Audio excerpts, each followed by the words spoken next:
Hello, ഇന്ന് നമുക്ക് കല്ലപ്പം ഉണ്ടാക്കിയാലോ? ഇത് ഞാൻ ഫേസ്ബുക്ക് ഇങ്ങനെ സ്ക്രോൾ ചെയ്ത് പോകുമ്പോൾ കണ്ട റെസിപ്പിയാണേ. ഏത് ചാനലിലാണെന്ന് എനിക്ക് ഓർമ്മയില്ല. അപ്പോൾ ഇതിന് വേണ്ടി നമുക്ക് ആവശ്യമുള്ളത് നവര അരിയാണ്. അപ്പോൾ ഞാൻ എടുത്തിരിക്കുന്നത് നാടൻ സൗഖ്യയുടെ നവര അരിയാണ്. അപ്പോൾ ഒരു കപ്പ് നവര അരി നന്നായിട്ട് കഴുകി വെള്ളത്തിൽ ഒരു മിനിമം ഒരു 5 മണിക്കൂറെങ്കിലും കുതിർത്ത് വെക്കുക.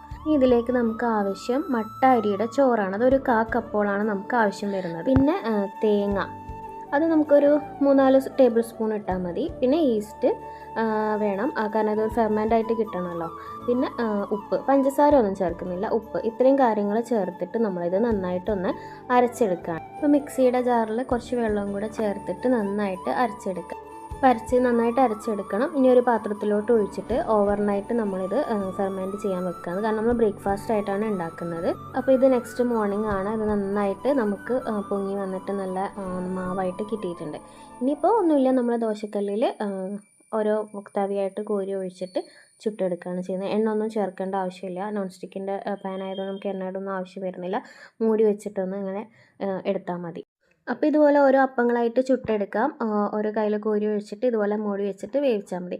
കാരണം എണ്ണ ഒന്നും ചേർക്കേണ്ട ആവശ്യമില്ല. അപ്പം അതിലേക്ക് നമുക്ക് കോമ്പിനേഷൻ എഗ്ഗ് കറിയോ വെജിറ്റബിൾ കുറുമയോ ചിക്കൻ കുറുമയോ എന്താണെങ്കിലും എടുക്കാം കേട്ടോ. നല്ല സോഫ്റ്റാണ്. അപ്പോൾ എല്ലാവരും ഒന്ന് ട്രൈ ചെയ്ത് നോക്കും.